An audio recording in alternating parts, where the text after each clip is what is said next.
Okay then, so we have our calibration images, we have our speckle images. What do we do next? We want to actually process the data. On this computer here, I'm going to use VIC-3D 2012. On the actual acquisition computer, we have 2010. I probably should install 2012 on there as well, but look, they're basically the same thing. Same buttons everywhere. So you see two buttons up here. One sort of looks speckly, one sort of looks calibration-y. There's our text tags there. So I'm going to import our calibration images first.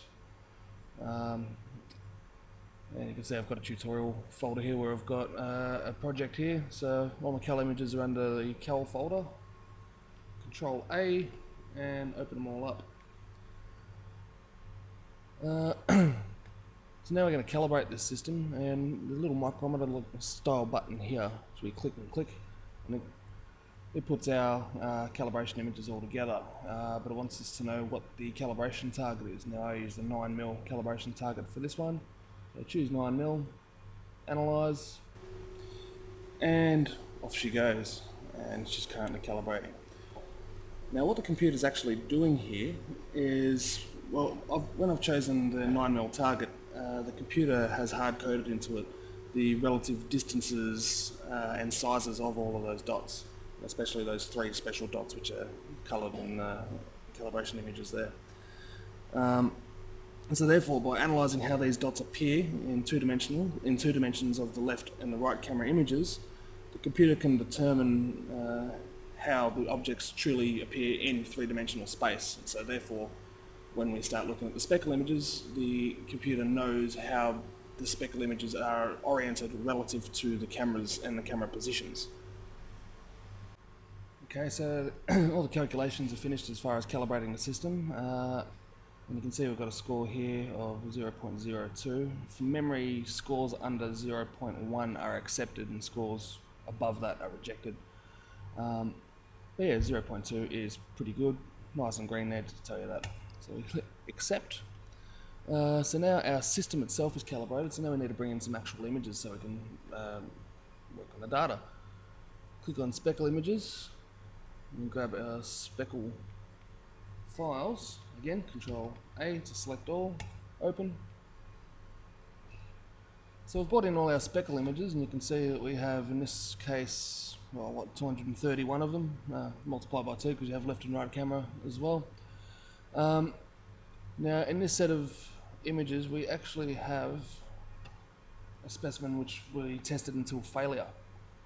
So this is actually important to note. First of all, what we want to do is we want to mask the area of interest. It's actually a reverse mask, really. We'll do that again. Over here we have a create polygon button. We just need to create a loose polygon around the area of interest. In this case I'm interested in every part of the specimen on screen. So we click once on each corner, right click to stop, and you can see our area of interest is now marked in red. Use the create start point button, and that just creates a reference point. I like to put a start point on an area which is nice and easy to distinguish, such as that one there. I can see visually what it's near. And you also want to have a start point on both sides of a failure. So in this case we have a failure which occurs at this point here. It's a bit hard to see, but if we zoom in there's actually a little notch in there, and so that initiates failure in this particular specimen. So we get failure there, so I'm going to have a start point on both sides of that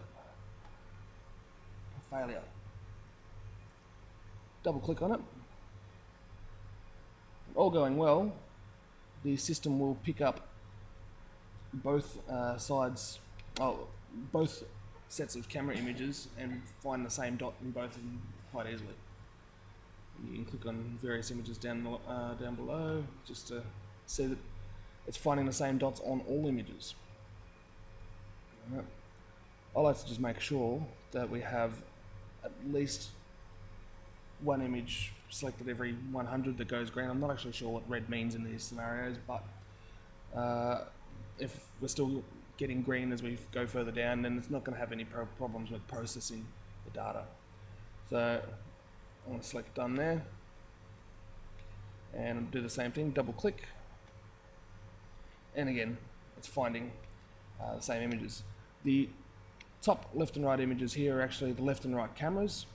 Bottom left and right images here is actually left and right cameras on subsequent images. You can see they change. If I scroll down far enough, you can actually see a bit of stretch in the system. Now here's a good point.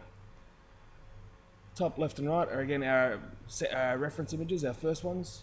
Now bottom left and right didn't quite find the same points. See, if up at 193 here, it's found the same points quite fine. Still finding those same points fine. So sometimes the computer just needs to be coerced. Oh, now it hasn't found it there. That seems to be after failure. Oh, it's found it on that one.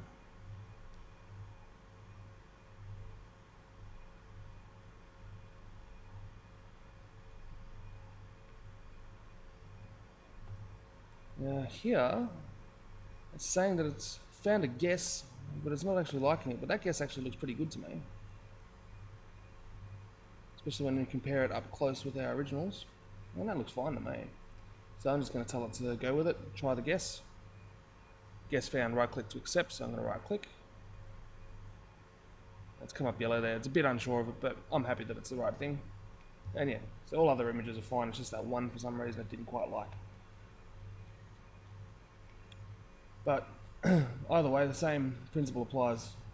Our start images found everything fine, and it was able to find the same subsets fine.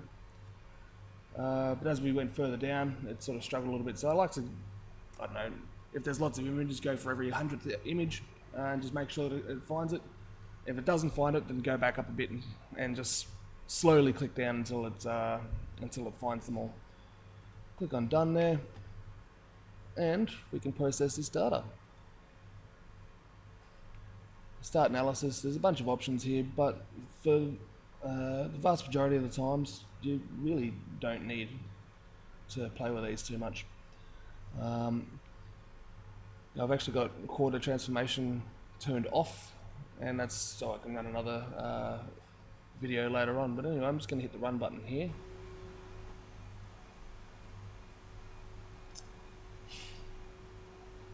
And bingo bango, there it is. It's found the two-dimensional surface of our specimen in three-dimensional space. Everything's come up pretty good there, no nasty little holes. That's fine. That's excellent.